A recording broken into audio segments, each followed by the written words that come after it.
આમોદ નગર સહિત પંથકમાં રાત્રિના સમયે અજાણ્યા ચડ્ડી બનિયાનધારી ચોર આવતા હોવાની અફવાથી આમોદ નગરના ઠેર ઠેર મોહલ્લે મોહલ્લે લોકો હાથમાં લાકડી લઈ ઉજાગરા કરી રહ્યા છે, તેમજ અજાણ્યા વ્યક્તિઓને ધમકાવવાના બનાવો પણ બની રહ્યા છે।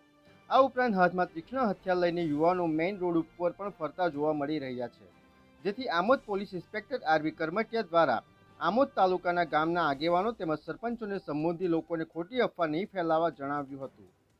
અત્રે ઉલ્લેખનીય છે કે રાત્રિના સમયે ચોર આવતા હોવાની વાત છેલ્લા 3-4 દિવસથી પ્રસરી રહેલ છે, જે ખોટી વાતને લઈને નગરજનો તેમજ આસપાસના ગામડાના લોકો હાથમાં લાકડી તેમજ તીક્ષ્ણ હથિયાર લઈને રોડ ઉપર આવી જાય છે અને નોકરી ધંધા પરથી આવતા લોકો હેરાન પરેશાન થાય છે, જેથી આમોદ પોલીસ દ્વારા ગામના આગેવાનો સરપંચોને વિનંતી કરવામાં આવે છે કે કોઈ પણ વ્યક્તિ હાથમાં તીક્ષ્ણ હથિયાર લઈ નીકળે નહીં, અને તેમ છતાં જો કોઈ વ્યક્તિ એવું હથિયાર લઈ દેખાશે તો તેવા વ્યક્તિ સામે કાયદેસરની કાર્યવાહી કરી ગુનો દાખલ કરવામાં આવશે। હાલ આમોદ પોલીસ દ્વારા તમામ ગામોમાં પેટ્રોલિંગ ચાલુ છે।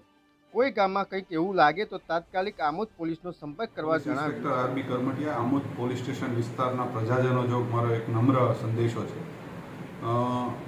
થોડા સમયથી સમગ્ર ગ્રામીણ વિસ્તારોમાં રાત્રે કોઈ ટોળકીઓ આવે છે, લોકોના આંગળા કાપે છે ને ચોર લોકો આવીને ગામમાં ફરે છે, આવી બધી જે અફવાઓ છે એના લીધેથી લોકો પોતે કંઈક ને કંઈક હાથમાં લઈ અને લાકડી ધોકા હથિયારો લઈને નીકળે છે અને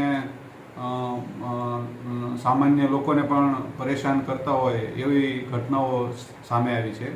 તો આ બાબતે તમામ ગ્રામજનોને આમોદ તાલુકાના અને આમોદ પોલીસ સ્ટેશન હદ વિસ્તારના આવતા લોકોને મારી નમ્ર વિનંતી છે કે આવો કોઈ બનાવ હજુ સુધી આમોદ પોલીસ સ્ટેશન વિસ્તારમાં બનેલ નથી।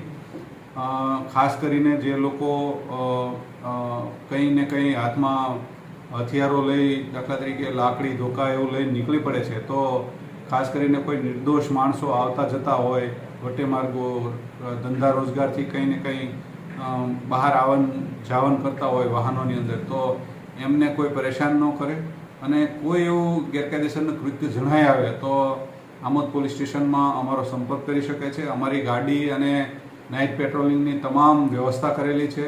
અધિકારીઓ તરીકે અમે પણ નાઇટમાં હોઈએ છીએ, પીએસઆઈ અસવાર સાહેબ પણ નાઇટમાં હોય છે, પછી બીજા અમારા બીટ ઓપીના જે કર્મચારીઓ છે એ પણ નાઇટમાં છે।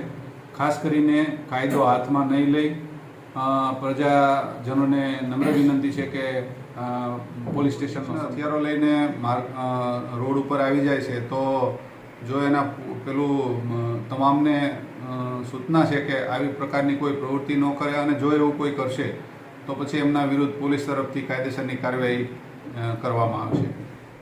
BMP news, think positive.